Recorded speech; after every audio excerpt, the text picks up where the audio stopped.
സുഹൃത്തുക്കളെ, സഹോദരങ്ങളെ, ഇപ്പോൾ ഞാൻ ഒരു വീഡിയോ ഇടാൻ കാരണം ശ്രീജിത്ത് പണിക്കർ.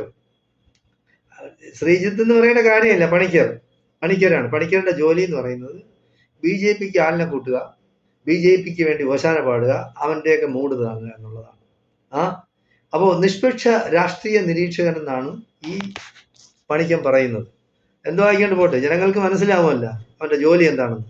അപ്പോൾ നിരന്തരമായിട്ട് വന്നിരുന്ന് ചാനലിൽ ഓരോന്ന് പടച്ചു വിടുകയാണ്. ഇപ്പോൾ പ്രശ്നം എന്ന് പറയുന്നത്, റിപ്പോർട്ടർ ചാനല് കേരള BJP അധ്യക്ഷൻ രാജീവ് ചന്ദ്രശേഖരനെതിരെ നിരന്തരമായി ആക്ഷേപം ഉന്നയിക്കുന്നു എന്നാണ്. ആക്ഷേപമാണ് അല്ല, ഇവിടെയുള്ള സാധാരണ ജനങ്ങൾക്കറിയാം. 313 കോടി രൂപയുടെ അഴിമതി ആരോപണമാണ് രാജീവ് ചന്ദ്രശേഖരൻ്റെ ഉള്ളത്. പക്ഷേ അത് 1000 കോടി രൂപയുടെ അഴിമതി ആരോപണം ആകേണ്ടതായിരുന്നു. ആ രീതിയിൽ അപ്പോൾ BJPക്കാർക്ക് എന്ത് അഴിമതിയും കാണിക്കാം, എന്ത് തെമ്മാടിത്തരവും കാണിക്കാം. അതിനെപ്പറ്റി ആരും മിണ്ടരുത്, നിശബ്ദരായിരിക്കണം. അപ്പോൾ റിപ്പോർട്ടർ ചാനലിനെതിരെ രാജീവ് ചന്ദ്രശേഖർ കേസ് കൊടുത്തിരിക്കുകയാണ്. 100 കോടി രൂപയ്ക്ക് നഷ്ടപരിഹാരം ആവശ്യപ്പെട്ടു. അപ്പോൾ റിപ്പോർട്ടർ ചാനൽ എന്ത് ചെയ്തു? 150 കോടി രൂപയ്ക്ക് ഏഷ്യാനെറ്റിനും അതിലുള്ള ജീവനക്കാർക്കുമെതിരെ, വിനോജന്, സൂര്യകൃഷ്ണമൂർത്തി, അങ്ങനെയൊക്കെ ഉള്ള കുറെ ആൾക്കാരുടെയും കൂടെ ചേർത്ത്, ഏഷ്യാനെറ്റിനെയും കൂടെ ചേർത്ത് അങ്ങനെ അവർ കേസ് കൊടുത്തിരിക്കുകയാണ്. അപ്പോൾ ചാനൽ മുതലാളിമാർ തമ്മിൽ ഇപ്പൊ യുദ്ധമാണ്, നിയമയുദ്ധമാണ്. അപ്പോൾ ആർക്കും ആരെയും എന്തും പറയാമെന്നുള്ള ഒരു ഇതാണ്. ഇപ്പൊ ഒന്നും കിട്ടിയില്ലെങ്കിൽ മുസ്ലിങ്ങളെ മണ്ടേ കുതിര കയറും. അതൊന്നും കിട്ടാതെ വന്നപ്പോൾ ചാനൽ മുതലാളിമാർ തമ്മിൽ ആണ് പ്രശ്നം. അത് ഞങ്ങൾക്കെതിരെ ആശയം ഉന്നയിക്കുന്നു, ഞങ്ങൾ പൊതുസമൂഹത്തിൽ താറടിച്ച് കാണിക്കുന്നു എന്ന് പറഞ്ഞാണ് കേസ്. അപ്പോൾ വേറൊരു കേസ് വീണ്ടും റിപ്പോർട്ടർകാർ കൊണ്ടുവന്ന് ബാംഗ്ലൂരിൽ കൊടുത്തിട്ടുണ്ട്.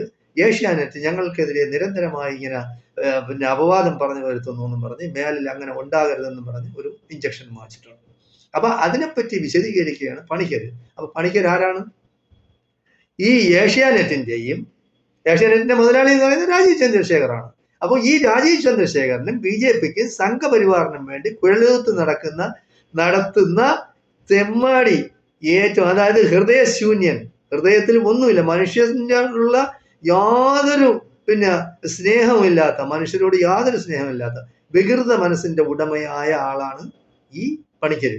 പണിക്കർക്കും ഒരു ജയശങ്കർ വക്കീല്, വേറൊരു TG മോഹൻദാസ്, ഇവരൊക്കെ വയസ്സായി ചാവാറായതാണ്.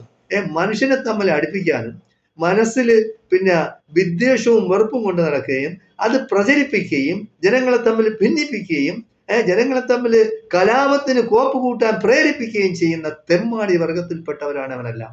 അതായത് മനുഷ്യർ നന്നായി ജീവിക്കട്ടെ, മനുഷ്യർ സന്തോഷമായിട്ട് കഴിയട്ടെ, സൗഹൃദത്തിൽ കഴിയട്ടെ, വിദ്വേഷവും വെറുപ്പുമില്ലാതെ ആളുകൾ സഹകരിച്ച് സന്തോഷത്തിൽ കഴിയുന്നതുകൊണ്ട് ഈ വയസ്സന്മാർക്കൊക്കെ എന്താണ് കുഴപ്പം? അല്ല, ഇവർക്ക് നഷ്ടം എന്താണ്? അപ്പോൾ സമൂഹത്തിൽ വിദ്വേഷം ഉണ്ടാക്കുക, സമൂഹത്തിൽ വെറുപ്പുണ്ടാക്കുക, കലാപം ഉണ്ടാക്കുക, അക്രമം ഉണ്ടാക്കുക, എങ്കിലേ ഇവർക്ക് തൃപ്തി വരികയുള്ളൂ. അതായത് ഇത് ഒരു സൈസ് സാഡിസമാണ്, ഒരു സൈസ് മനസ്സിന്റെ വൈകല്യമാണ്. വളർച്ചയെത്താത്ത ഒരു മനസ്സിന്റെ ഉടമകളാണ് ഈ കാണുന്ന ചെറ്റകളെല്ലാം. യവന്മാർക്ക് ശരിയായ മറുപടി കൊടുക്കേണ്ടത് ജനങ്ങളാണ്. തെരുവിലിട്ടവരെയൊക്കെ കൈകാര്യം ചെയ്യണമെന്നാണ്. പല്ലടിച്ച് ഒഴിക്കണം, ഇവനൊന്നും സംസാരിക്കരുത്, എങ്കിലേ മനസ്സിലാക്കുള്ളൂ. ജനങ്ങളെ തമ്മിൽ ഭിന്നിപ്പിക്കുന്ന രീതി അല്ലാതെ നിങ്ങൾ ഏതെങ്കിലും ജയശങ്കർ വക്കീലായിരുന്നാലും ഈ TG മോഹൻദാസ് എന്ന് പറയുന്നവനായാലും ഈ പണിക്കരായാലും ഒരു ആരിഫ് എന്ന് പറയുന്ന ഒരു ചെറ്റയായാലും ഇവനെല്ലാം ഒരു ഗ്രൂപ്പാണ്. മറുനാടൻ മലയാളിയായിരുന്നു. മറുനാടൻ മലയാളിക്കും വലിയ കാശുകാരുടെ കാര്യങ്ങൾ അവതരിപ്പിക്കാനും അവരങ്ങനെ ചെയ്യുന്നു, അവരിങ്ങനെ ചെയ്യുന്നു, എനിക്ക് അതിനൊന്നും ഒക്കുന്നില്ലല്ലോ, എനിക്ക് അതുപോലെ കോടികൾ ഉണ്ടാക്കാൻ ഒക്കുന്നില്ല. കോടികൾ നീ ഉണ്ടാക്കുന്നുണ്ടല്ലോ ആവശ്യം പോലെ. നീ ഇപ്പൊ ലണ്ടനിൽ നിന്ന് വന്നു, ഇസ്രായേലിൽ നിന്ന് വന്നോളും, ലണ്ടനിൽ പോയി പ്രൈം മിനിസ്റ്ററെ കണ്ടുവന്നു, ടെല്ലവീവിൽ പോയി നീ ബെഞ്ചമിൻ കണ്ടുവന്ന് വിചാരിച്ചു. ഇവിടെ ആളുകൾക്ക് അതൊന്നും അറിയേണ്ട കാര്യമില്ല. ജനങ്ങളെ പ്രശ്നം എന്ന് പറഞ്ഞാൽ അവരുടെ ദൈനംദിന പ്രശ്നങ്ങളാണ്. അവർക്ക് ഇന്ന് എങ്ങനെ കഴിഞ്ഞുകൂടാനൊക്കും, നാളത്തേക്ക് എന്ത് നമ്മളെ മക്കൾക്കും കുട്ടികൾക്കും ഭാര്യയ്ക്കും ഒക്കെ കൊടുക്കാനൊക്കും എന്നും ചിന്തിക്കുന്ന സാധാരണക്കാരായ ജനങ്ങൾ ജീവിക്കുന്ന ഒരു നാടാണ് നമ്മുടെ നാട്. അപ്പൊ അവരുടെ പ്രശ്നങ്ങൾ, നീറുന്ന പ്രശ്നങ്ങൾക്ക് പരിഹാരം ഉണ്ടാക്കുകയല്ല. ഇപ്പൊ മോഡി 15 ലക്ഷം ഇവിടെയുള്ള ഇന്ത്യക്കാരന്റെ എല്ലാ അക്കൗണ്ടിൽ വരുമെന്നും പറഞ്ഞാണ് അധികാരത്തിൽ കയറിയത്. വിശ്വഗുരുവാണ്, ദൈവത്തിന്റെ അവതാരമാണ്. ദൈവം എൻ്റെ അടുത്ത് പ്രത്യേകിച്ച് പറഞ്ഞിട്ടാണ് ഞാനിവിടെ ഇങ്ങനെ പൂജാതനായത്, എനിക്ക് അങ്ങനെയുണ്ട് ഇങ്ങനെയുണ്ട്. അപ്പോൾ ഇതിനെപ്പറ്റിയൊന്നും ഒരു ചർച്ചയില്ല. തെമ്മാടിത്തരം കാണിക്കുന്ന മോഡിയെ പറ്റിയോ അമിത്ഷായെ പറ്റിയോ നാട്ടിൽ കുഴപ്പമുണ്ടാക്കുന്നവരെ പറ്റിയോ ഒന്നും അറിയണ്ട. അവർക്ക് മുതലാളിമാർ അങ്ങനെ ചെയ്യുന്നു. മുതലാളിമാർ എന്തോ ചെയ്തിട്ടുണ്ട് പോട്ട്, അതിവിടെ നിയമങ്ങളുണ്ട്, ഇവിടെ പോലീസുണ്ട്, കോടതിയുണ്ട്, അവർ കൈകാര്യം ചെയ്യുള്ളൂ. അത് നിങ്ങൾ കൈകാര്യം ചെയ്യണ്ട. നിങ്ങൾ ആരെയും കുറ്റക്കാരനാക്കണ്ട, നിങ്ങൾ ആരെയും കുറ്റവിമുക്തനുമാക്കണ്ട. അതിന് കോടതിയുണ്ട്, അവർ ചെയ്തോളും. അത് അവരുടെ പണിയാണ്. ഈ ചാനലിൽ വന്ന് തെണ്ടിത്തരം പറയുന്നതിനും മുതലാളിമാരെ സേവിക്കുന്നതിനും നീ രാജീവ് ചന്ദ്രശേഖരന്റെ പൈസ വാങ്ങിച്ചിട്ടുണ്ടെങ്കിൽ നീ അത് പോക്കറ്റിൽ മടക്കി കുത്തിക്കൊണ്ടിരുന്നാൽ മതി. നീ റിപ്പോർട്ടർ ചാനലിനെ പറയാനും പിന്നെ വേറെ 24 ന്യൂസിനെ പറ്റി പറയാനും നീ ആരാണ്? നിനക്ക് എന്താണ് കാര്യം? നിനക്ക് എന്താണ് ആവശ്യം? എന്താണ് നിന്നെ വിളിക്കുന്ന പിന്നെ പണി എന്ന് പറയാൻ? നീ അത് ചെയ്യുക. പിന്നെ അതിന് റിപ്പോർട്ടർ ചാനൽ അങ്ങനെ ചെയ്യുന്നു, 24 ചാനൽ ഇങ്ങനെ ചെയ്യുന്നു എന്നല്ല. ഇഷ്ടമുള്ള ചാനലുകൾ ആളുകൾ കാണും. അതിനൊന്നും നിന്റെ റെക്കമെൻഡേഷൻ ആവശ്യമില്ല. സംഘപരിവാറിന്റെയോ ക്രിസംഗികളുടെയോ റെക്കമെൻഡേഷന്റെ ആവശ്യമില്ല. അവിടെ ജനങ്ങൾ ഇഷ്ടമുള്ളത് കാണട്ടെ.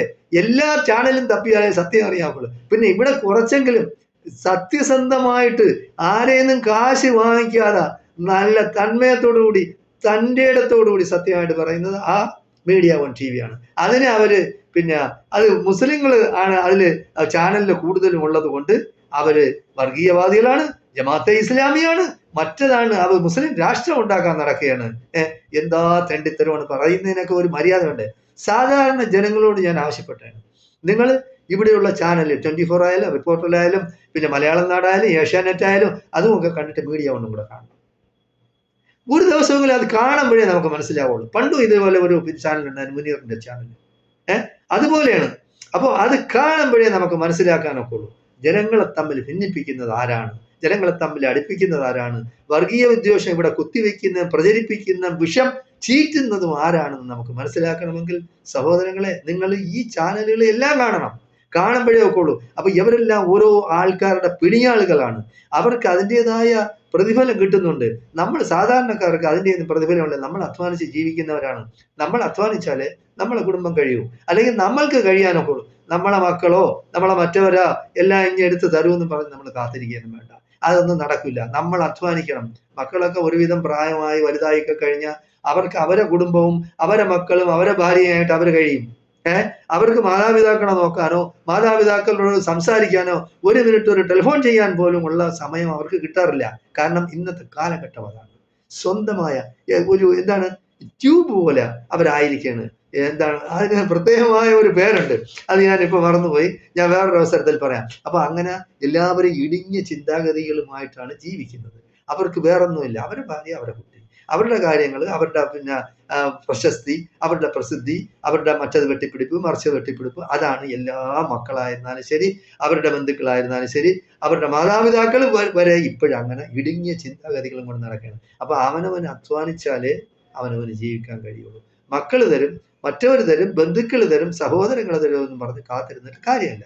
അപ്പൊ അവനവൻ ആ നല്ല സമയത്ത് അവനവന്റെ ഭാവിക്ക് വേണ്ടി, അതായത് വയസ്സാകുമ്പോൾ നമ്മൾ കിടന്നു പോയാൽ നമ്മൾ എന്ത് ചെയ്യും? എല്ലാം കൂടെ മക്കൾക്ക് കൊടുത്ത് ജീവിതം അവസാനിപ്പിച്ച് കളയരുത്.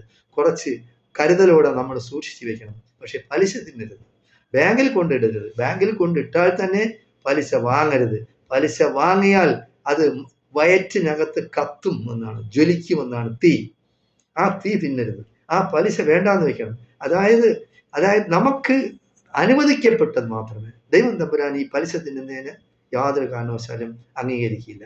പലിശയായിരുന്നാലും മദ്യമായിരുന്നാലും വ്യഭിചാരമായിരുന്നാലും ഇങ്ങനെയുള്ള കാര്യങ്ങളിൽ നിന്ന് വിട്ടുനിന്ന് ദൈവത്തിനെ ആരാധിക്കുക, ദൈവത്തിൽ അർപ്പിക്കുക. എല്ലാ കാര്യങ്ങളും ദൈവത്തിൽ അർപ്പിക്കുക. ദൈവം നമ്മളെ നോക്കിക്കോളും. നമ്മൾ പരിശ്രമിക്കുകയും കൂടെ ചെയ്യണം. നമ്മുടെ വഴി സത്യസന്ധമായിരിക്കണം. നമ്മൾ നേർവഴിയിലാണോ നമുക്ക് യാതൊന്നും സംഭവിക്കില്ല. ആർക്കും ഒന്നും ചെയ്യാൻ കഴിയില്ല. മരണം എന്ന് പറയുന്നത് നമുക്ക് വിധിച്ചിട്ടുണ്ട്. ഒരു ജീവി ജനിക്കില്ലെന്നു ദൈവം കരുതിയിട്ടുണ്ട്, അവനുള്ള മൃത്യുകാലം ഒരു ലേശം ഇതൊന്നും മാറ്റിവെക്കാൻ അരുതാർക്കും വിഫലം മനുഷ്യയജ്ഞം എന്നാണ് കവി പാടിയിട്ടുള്ളത്. അതുപോലെ ഖുർആനിൽ പറയുന്നുണ്ട്, വലിക്കുല്ലി ഉമ്മത്തിൻ അജൽ വൈദാ ജാഅ അജലുഹാ ലാ തസ്തഖിറൂന സഅതൻ വലാ തസ്തഖ്ദിമൂൻ എന്നാണ്. അതായത് എല്ലാവർക്കും ഒരു പരിധി, ഒരു സമയപരിധി നിശ്ചയിച്ചിട്ടുണ്ട്. അത് 1 മണിക്കൂർ മുന്നോട്ട് നീക്കാനോ 1 മണിക്കൂർ പിന്നോട്ടാക്കാനോ ആർക്കും കഴിയില്ല. അത് മനസ്സിലാക്കി നമ്മളുടെ ജീവിതത്തിൽ നമ്മളെ കൊണ്ട് എന്തൊക്കെ കഴിയാനൊക്കെ, ജനങ്ങൾക്ക് വേണ്ടി നമ്മളെ കൊണ്ട് എന്ത് ചെയ്യാനൊക്കെ അത് ചെയ്യുക. ജനങ്ങളുടെ ഇടയിൽ സന്തോഷം, ആരെങ്കിലും തമ്മിൽ അടിയ വഴക്ക വസ്തുതർക്കമോ മറ്റേതാ മറിച്ചോ അവരുടെ ഇടയിൽ സുൽഹ്, അതായത് ഒരു ഒത്തുതീർപ്പ് ഉണ്ടാക്കാനായിട്ട് നമ്മൾ ശ്രമിക്കുക. സന്തോഷമായിട്ട് സൗഹൃദത്തിൽ ജനങ്ങൾ കഴിയുക. അങ്ങനെ കഴിയുമ്പം തന്നെ നമുക്കൊരു ജീവിക്കാനൊരു ആഗ്രഹം തോന്നും. അല്ലാതെ ഈ വെറുപ്പും വിദ്വേഷവും വെച്ച് പുലർത്തുന്ന ഈ തെമ്മാടിക്കൂട്ടങ്ങളെ കാണുമ്പോൾ നമുക്ക് ഈ ലോകത്ത് ജീവിക്കാനുള്ള ആഗ്രഹം തന്നെ ഇല്ലാതാവുകയാണ് സഹോദരങ്ങളെ, ഞാൻ സത്യമായിട്ട് പറയുന്നു. അപ്പൊ അതുകൊണ്ട് നമ്മളെല്ലാം ഹിന്ദു ആയാലും മുസ്ലിം ആയാലും ക്രിസ്ത്യാനി ആയാലും പ്രശ്നമില്ല, ഏത് ജാതിയോ മതമോ ആയിക്കൊണ്ട് പോട്ടെ, ഏത് രാഷ്ട്രീയക്കാരനോ ആയിക്കോട്ടെ, പക്ഷെ നിങ്ങൾ സംഘപരിവാറാകരുത്, കാസയും ആകരുത്. കാരണം അവർ ഹൃദയമില്ലാത്തവരാണ്, ഹൃദയത്തിൽ വിദ്വേഷവും വെറുപ്പും കൊണ്ട് നടക്കുക. അതൊഴിച്ച് ബാക്കി ഏത് രാഷ്ട്രീയത്തിലും നിങ്ങൾക്ക് വിശ്വസിക്കാം. ഇപ്പൊ CPI ഉണ്ട്, CPM ഉണ്ട്, കോൺഗ്രസ് ഉണ്ട്, മുസ്ലിം ലീഗ് ഉണ്ട്, RSP ഉണ്ട്, BSP ഉണ്ട്, CPI ഉണ്ട്, എല്ലാ പാർട്ടികളും, ഏതെങ്കിലും പാർട്ടികൾ നിങ്ങൾ വിശ്വസിച്ച് നിങ്ങൾ പ്രവർത്തിക്കും, ജനങ്ങൾക്ക് നന്മ ചെയ്യും. അങ്ങനെ ആഗ്രഹിക്കും. നമ്മുടെ നാട് നന്നാവട്ടെ, നമ്മുടെ ജനങ്ങൾ നന്നാവട്ടെ, നമ്മുടെ ജനങ്ങൾ സന്തോഷത്തിൽ സൗഹൃദത്തിൽ കഴിയട്ടെ എന്ന് ആഗ്രഹിക്കുക, അതിനുവേണ്ടി ശ്രമിക്കുക. എല്ലാവരും അതിനുവേണ്ടി ശ്രമിക്കണമെന്ന് ഞാൻ നിങ്ങളോട് അപേക്ഷിക്കുകയാണ്. ജയ് ഹിന്ദ്, ജയ് ഭാരത്.